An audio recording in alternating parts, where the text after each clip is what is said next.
Selon une tradition pluriséculaire, on désigne sur le mot magistrat les juges et les officiers de parquet, alors que leurs fonctions sont différentes. Recrutés ces dernières années conformément au prescrit de l'article 33 de la loi du 15 novembre sur l'organisation de l'école de la magistrature, EMA, ils ont tous pour devoir les règles d'éthique et de déontologie au cours de leur carrière. La cérémonie de certificat à 59 postulants juges de paix, 35 officiers de parquet prouve que les mains ne chôment pas. Les actions de formation probatoire ou stage probatoire exigées par l'article 24 de la loi du 27 novembre 2007 sur le statut des magistrats ont été réalisées suivant un cursus comportant 14 modules. Des cours de conférences et des séances de simulation ont été planifiés et organisés. Il faut souligner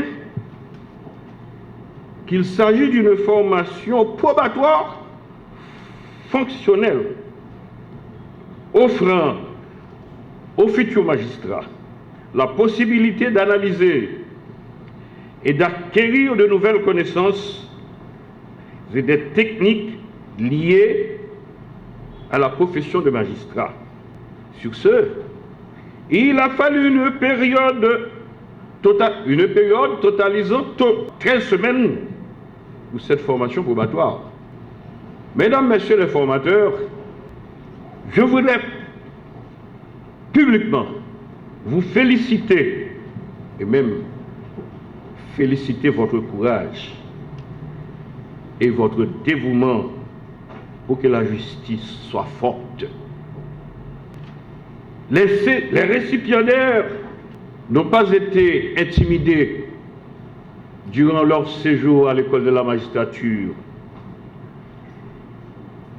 Des crépitements, des armes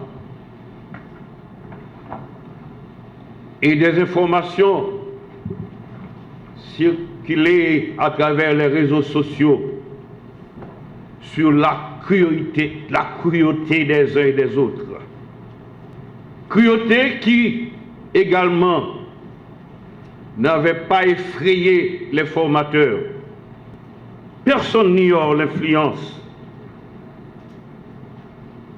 que vous exercez, messieurs les formateurs, sur ces postulants sous le leadership de la directrice des études. Mesdames, Messieurs les récipiendaires, je vous adresse mes félicitations. Une fois de plus, je veux vous dire la satisfaction éprouvée par l'école de la magistrature en constatant votre enthousiasme avant de recevoir ce certificat, fruit de votre motivation et de votre amour du métier de magistrat. Rappelez-vous que ce carton ou ce parchemin que vous allez recevoir n'est qu'une présomption de connaissance reçue à l'EMA pour être un magistrat loyal, intègre et honnête. Je suis très heureux d'être parmi vous aujourd'hui pour cette remise de diplôme à l'école de la magistrature. Pour son développement et sa stabilité, Haïti a besoin d'un système judiciaire fort et de plus en plus fort pour combattre les fléaux qui le rongent, notamment la corruption, l'insécurité et les violences basées sur le genre. Depuis sa création en 1995, l'EMA a joué un rôle déterminant dans la formation et la spécialisation des magistrats du pays. Le PNUD a accompagné cette noble institution très tôt dans sa mission et est résolument engagé à renforcer ses capacités à forger une magistrature et à maintenir une magistrature de qualité. Aujourd'hui, je tiens à féliciter la direction de l'EMA et le personnel de l'EMA, les professeurs, la directrice des études, qui, dans un contexte difficile, ont réussi à organiser ces formations et ont maintenu le défi et le pari de combiner une formation en ligne et une formation en présentiel. Et cet exploit a porté ses fruits. Ces deux formations ne pouvaient attendre. Et on connaît le contexte difficile, on a souvent la tentation de repousser, mais le nombre de postes vacants dans la magistrature debout et assise est très élevé, dû à l'insécurité qui a conduit de nombreux magistrats à quitter le pays. D'autres magistrats se sont vus écartés par le processus de certification, et on le respecte. Les nouveaux magistrats, vous-même, peuvent donc dès maintenant reprendre le flambeau dans tout le pays et dans tous les départements. Et cette nouvelle phase pour vous est vraiment la poursuite de la justice, une justice plus parfaite et la société meilleure qui en découle. Et j'insiste sur ce point pour le PNUD, la justice a des implications dans tous les secteurs de la société et de l'économie. Je félicite ensuite les 35 élèves magistrats parquetiers pour avoir fini leur formation probatoire. Chers magistrats, vous le savez maintenant, le parquet joue un rôle pivot dans toute l'action pénale en général, tout en exerçant exclusivement l'autorité de poursuite. La coordination fonctionnelle des instances et actions de police judiciaire est aussi un rôle de premier ordre du parquet dans la lutte contre la corruption et le crime organisé. Donc, votre mission est de la plus haute importance. La justice de proximité joue un rôle régulateur social essentiel dans les communes à travers les 156 tribunaux de paix répartis dans le pays, et j'ai eu l'occasion d'en visiter certains. À vous tous, magistrats des deux promotions, je vous encourage à faire preuve de probité, de diligence dans le traitement des dossiers afin d'accroître la confiance du public dans le système judiciaire. Et comme vous le savez, Haïti en a énormément besoin et il suffira d'efforts constants. Il n'y a pas de formule magique. La constance et la probité nous amènera là où nous voulons aller. À tous, que la loi, l'éthique et le courage pour Haïti soient votre triade dans votre mission honorable. Le ministère de la Justice et de la Sécurité publique ne saurait ne pas vous remercier, une fois de plus, d'avoir répondu positivement à sa demande, malgré les difficultés quotidiennes, malgré les risques auxquels vous êtes chaque jour exposés, malgré les tirs à répétition troublant la quiétude des lieux. Vous aviez toujours été au rendez-vous et vous avez tout fait pour répondre à la mission première de l'école, qui est la formation. Chers récipiendaires, vous voici parvenus au moment tant attendu, après avoir achevé le stage probatoire requis suivant la loi portant sur la magistrature. C'était pour vous un vœu, celui d'être magistrat. à quelle que soit la barre de l'échelle pour laquelle vous avez opté, juge de paix, officier de parquet, ce vœu est accompli. La première étape a donc été franchie. Il en reste bien d'autres dans ce métier si difficile, régi par des préceptes. L'éthique et la déontologie doivent toujours être votre boussole, car dans l'exercice de votre fonction de magistrat, vous serez constamment à l'observation des justiciables, ainsi que des citoyens. Par votre comportement, vous saurez créer la confiance en l'institution judiciaire et permettre de porter un autre regard sur le métier de magistrat. Il vous reviendra d'agir avec impartialité en toutes circonstances, le bandeau recouvrant vos yeux, garantissant ainsi l'égalité de tous devant la loi.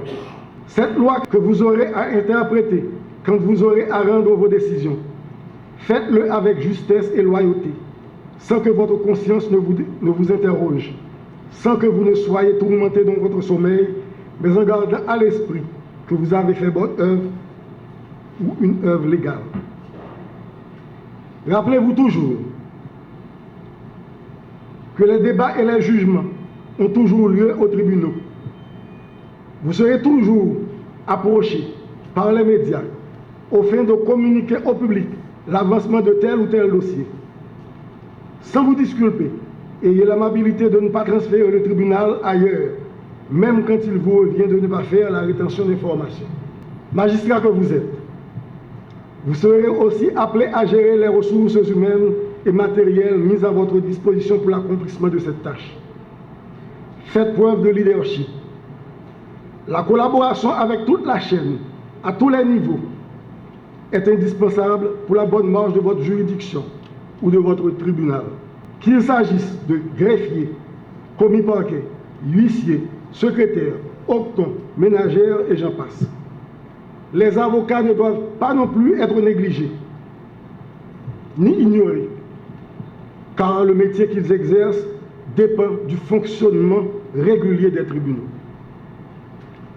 Nous attendons de vous que vous exerciez votre rôle avec enthousiasme, efficacité, loyauté, et que vous mettiez toute cette connaissance acquise à l'école de la magistrature au profit des justiciables avec compétence et dévouement.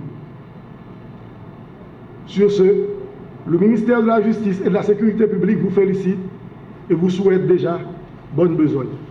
Nous sommes conscients que le système judiciaire souffre énormément, tant en matière d'effectifs que de qualité. Il est donc indubitable de faire le nécessaire pour pouvoir rehausser son éclat à la dimension des attentes. En effet, le lancement du processus de recrutement de cette cohorte de magistrats constitue majoritairement d'avocats militants est une condition indispensable pour arriver à combler ce vide connu par toutes et par tous. La rigueur de la procédure est un élément qui fait notre fierté. Elle fait notre fierté puisqu'elle est effectuée suivant les procédures établies et de manière transparente, ce qui va nous permettre de travailler en conséquence avec indépendance, principe incontournable à l'exercice de la fonction de juge. Mesdames, Messieurs du Conseil supérieur du pouvoir judiciaire et de l'école de la magistrature, cette cohorte d'élèves magistrats-magistrates reconnaît unanimement les sacrifices consentis et la volonté manifeste de votre part pour doter les tribunaux de paix des magistrats-magistrates compétentes. Notre intégration du système dans un futur proche, évidemment, nous permettra de mettre en application les notions apprises à l'EMA. ce dans la perspective de renforcer le système judiciaire haïtien par la distribution d'une seule impartiale justice. Ainsi donc, nous tenons à remercier le grand créateur de l'univers. Dans son amour et sa puissance infinie, nous a permis de boucler avec succès ce cycle de formation malgré les contraintes de toutes sortes. Nous remercions le Conseil supérieur du pouvoir judiciaire pour son engagement à travailler pour une justice forte, indépendante sur toute l'étendue du territoire. Il ne s'agit pas pour nous d'une simple formalité, comme on a souvent tendance à faire croire. Néanmoins, ce sera donc pour nous un vœu solennel, un engagement formel d'observer la Constitution, d'appliquer les lois républicaines et de nous comporter tout au long de notre carrière en bons et loyaux magistrats. Je voudrais ainsi terminer mes propos en renouvelant l'attachement de chaque collègue aux principes déontologiques et valeurs qui ont toujours guidé l'exercice de la fonction de magistrat. J'en profite pour réitérer notre dévouement et notre volonté de participer à la défense de la société, tant dans la mise que dans l'exercice de l'action publique, dans le respect de la loi, pour le plus grand bien des justiciables et de la nation tout entière. Nous promettons d'honorer la confiance placée dans nous, et nous ferons de ce serment un credo à travers les propos d'un ancien ministre de la Justice et de la Sécurité publique que nous avons l'honneur de paraphraser. Ce n'est pas parce qu'un pays est riche et développé qu'il impose à ses citoyens le respect des lois et des valeurs de l'éthique. Mais c'est plutôt parce qu'un pays impose le respect des lois et des valeurs de l'éthique qu'il devient riche et développé. Notre pays aussi peut devenir riche et développé.